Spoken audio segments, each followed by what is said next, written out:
It's the end of an empire. I'm your host, Steve Van Metre, and thanks for joining me today. In our lead story today, we're issuing a global economic storm warning as China's economy is teetering on the edge of a collapse and signaling the end of its empire. Let's over to the Wall Street Journal, where we picked today's story up with a headline: China's recovery slows further as factory service activity pulls back. And I want you to understand just how important this China story is, because back in 2015 and 2016, when the global economy was slowing down and heading to recession, domestic demand out of China pulled the world out of a slump. And right now, everybody's watching China and hoping that they can pull the global economy out of the current slump. And the long-term belief is, beyond that, that they're going to take over as the world's preeminent superpower. Their currency is going to be in demand by everybody. And what I want you to see in today's show is they're actually headed on a path of outright collapse, which will be an end to the current empire that we know of Xi Jinping.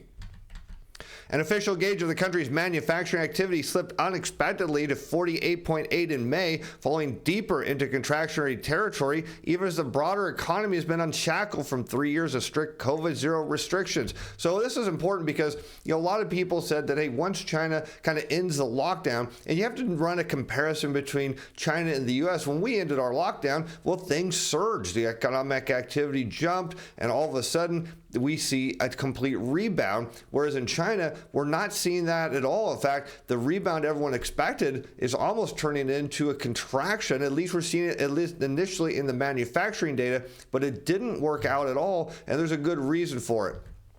The Purchasing Managers Index remained below 50, the line that separates expansion from contraction, for the second straight month, again suggesting that there is no recovery for China. Meanwhile, services activity softened in May from the previous month, a worrying sign that the segment of the economy now driving the rebound may be losing momentum. And that's a story not only for China, but the rest of the world, as everybody's been fixated on the services sector, saying the services can lead the manufacturing out of the slump because everyone went out and bought all the goods they wanted, and they were waiting for the services sector to open. And now that it is, they're going to take all of that unused pandemic money that we keep hearing the media tell us that everyone is flush with, and they're going to go spend it on the services sector. Instead, what are we seeing now across the board, not just in China, but the rest of the world? A slowdown in services. And as we said on the show, remember, manufacturing leads the services sector usually by a couple months.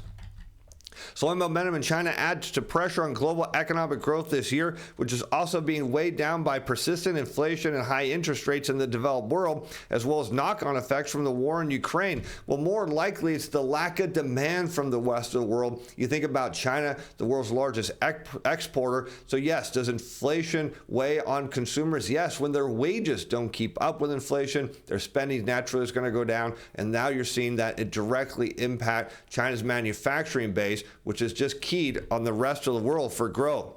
One imminent question for China is whether domestic demand will be able to increase to a degree to offset any slack in overseas orders that is expected to keep hammering factory output. Sub-indices of the manufacturing PMI tracking new orders and new exports orders contracted further in May compared to a month earlier, which is just validating kind of what we've been suggesting on the show. There is a global economic slowdown. All this pandemic stimulus from the fiscal and the monetary side was just a sugar rush to the global economy, and now we have to pay the consequences at a time when everyone kept saying we're going to see a new bull market, new economic expansion. Well, it might be the shortest economic expansion by the time we're done.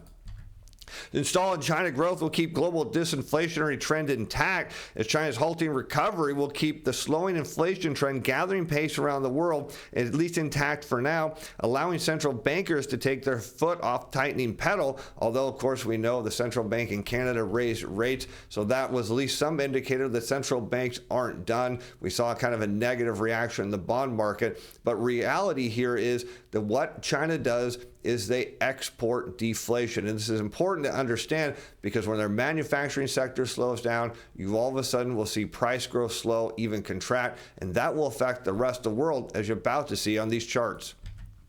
We look at import prices, import into the U.S. from all industries in China, looking at the U.S. Consumer Price Index. Both these shown on a year-over-year rate of change. And what you can notably see here, in not all instances, but frequently, the import price index coming out of China, that blue line, leads the red line. Again, not in every instance, but frequently it does, suggesting, as we see now, that import prices out of China are coming into the U.S. from China are contracting, which puts the U.S. CPI, oddly enough, right back at the Fed's 2% target. It's just a matter of time before we get there. Even though the Fed says we can't get there fast enough, it just takes time for these things to happen.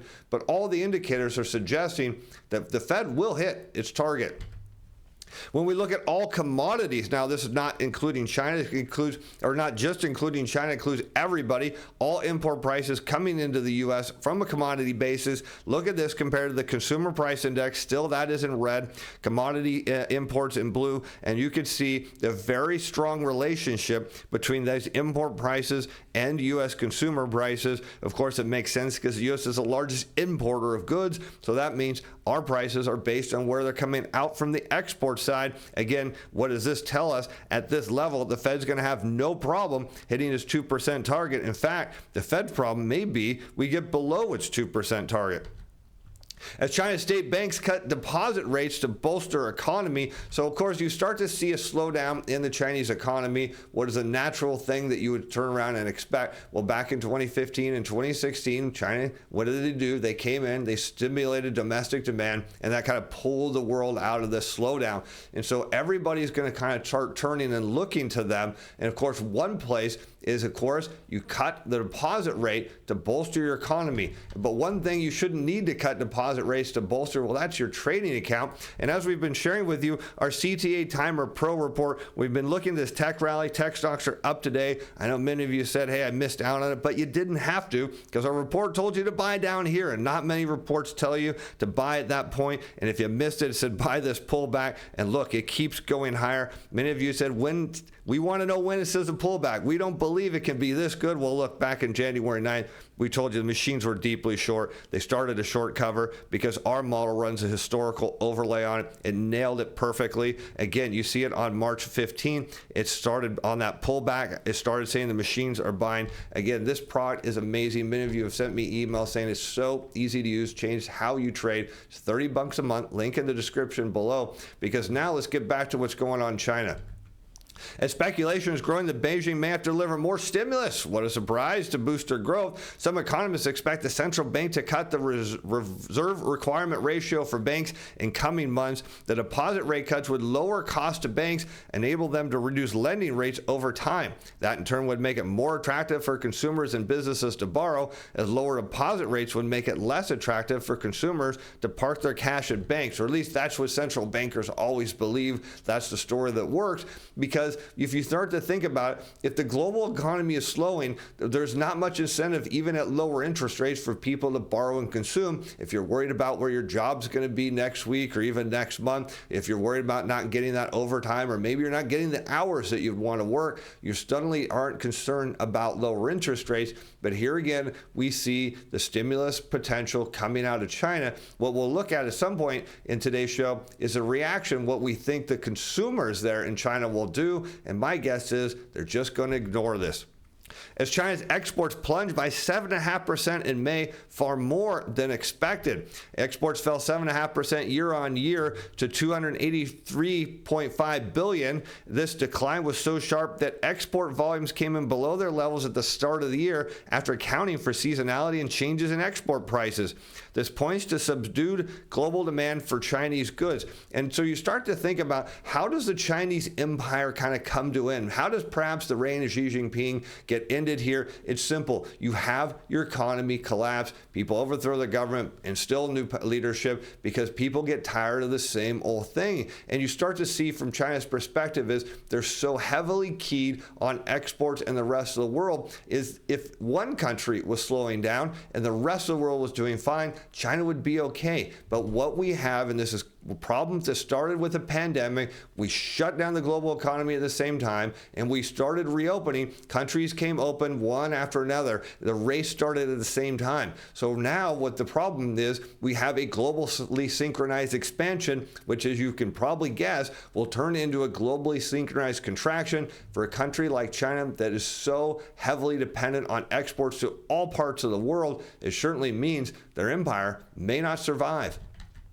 And China won't be able to depend on trade to boost its economy for another 6 months for sure, noting a drag from lackluster U.S. demand, where inflation and interest rates, we keep hearing that, remain high, as if inflation would come down and interest rates come down and suddenly consumers would eagerly go out and buy Chinese goods. That remains to be seen, because what I predict is coming in the near future is an increase in unemployment claims. We're going to see more people on the unemployment line, and it doesn't matter if interest rates come down or inflation comes down. If people don't have a job, they're not going to spend.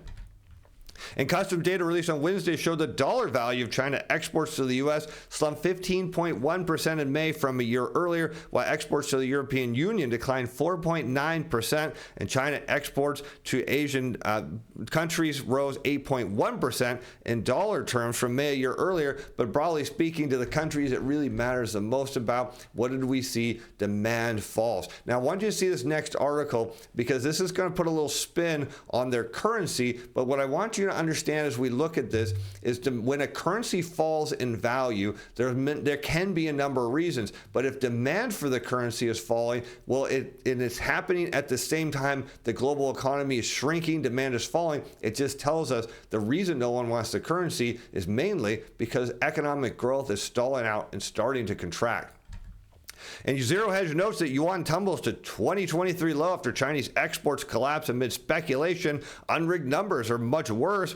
It's been a while since the market considered the possibility of a yuan valuation. Arguably, we won't need one now. After the latest Chinese trade data, it's time to start seriously thinking about it once again, or maybe not, because China's big four state banks said to cut their dollar deposit rates. Now, you say, well, wait a minute, what's going on here? Is in China banks, of course, because they do hold dollars, they have to pay an interest rate on those dollar-denominated deposits. And now what are we seeing in the headline that from Bloomberg, that they may be cutting their dollar deposit interest rate? And that's kind of interesting, because if you think about it, if your currency is falling relative to the dollar, which the yuan is, how would you bolster it? How would you get it to boost back up? Well, you would want to go out on the market and you would want to buy yuan. How would you do that? You would sell your dollars and buy yuan. So if you've got dollars in the banking system that you know people are sitting on and they're getting paid interest, at least enough interest, they like sitting on it, what do you do to maybe perhaps get them to get rid of those dollars and go buy some yuan? Well, you cut interest rates.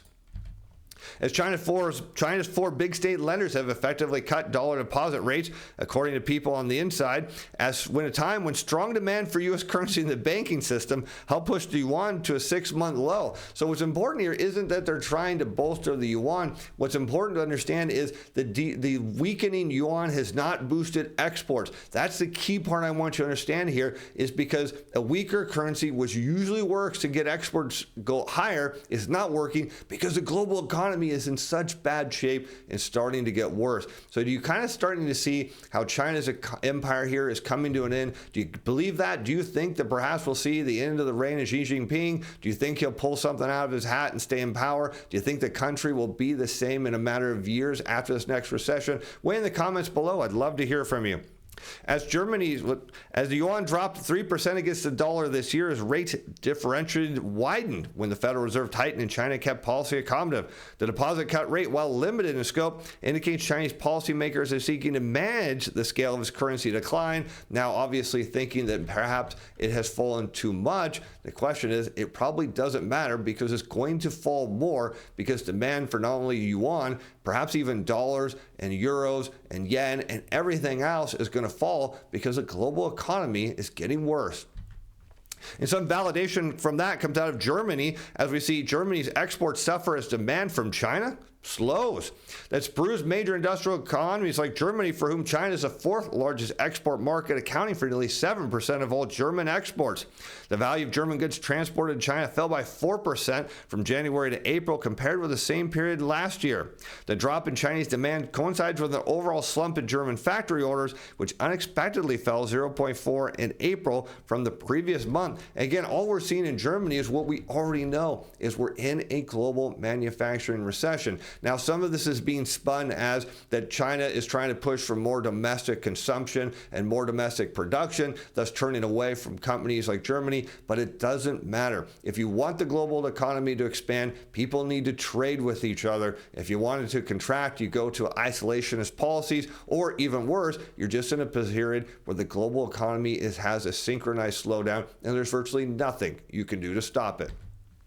As Germany wasn't the only country that felt the impact of China's reduced appetite for its merchandise imports. According to the trade indicator, exports from Japan fell by 18% and shipments from the UK dropped 17%. And China's disappointing rebound could bring more stimulus, as we kind of pointed out, that this is the likely outcome, as the job market also remains fragile. Data there shows 6 million of the 96 million 16 to 24-year-olds in the urban labor force are currently unemployed. From that figure, Goldman Sachs estimates there are 3 million more unemployed urban youths relative to the period before the pandemic. Of course, it's not a good sign when you've got a lot of young people out of work. It just does not bode for an indication that your economy is strong at all. And so, of course, this leads people to believe that more stimulus is coming. And, of course, many people won't even believe that that could happen here in America. But believe me, if you see the U.S. economy head into a recession, they won't care about inflation. They'll care about stimulus and getting people back to work. Because the way we see things is that China will have to deploy a little bit more fiscal stimulus, a little bit more targeted easing it well. At the end of the day, unemployment, especially in the youth parts of the population, is too elevated. And they're going to have to bring that down to achieve their growth targets. Because if people aren't working, they're not spending. And of course, what that means is you've got problems then in your banking system. And at the local level in China, we're seeing that as well. These are things that shouldn't happen. Of course, the government says not to worry, but perhaps it's a bigger problem than they realize.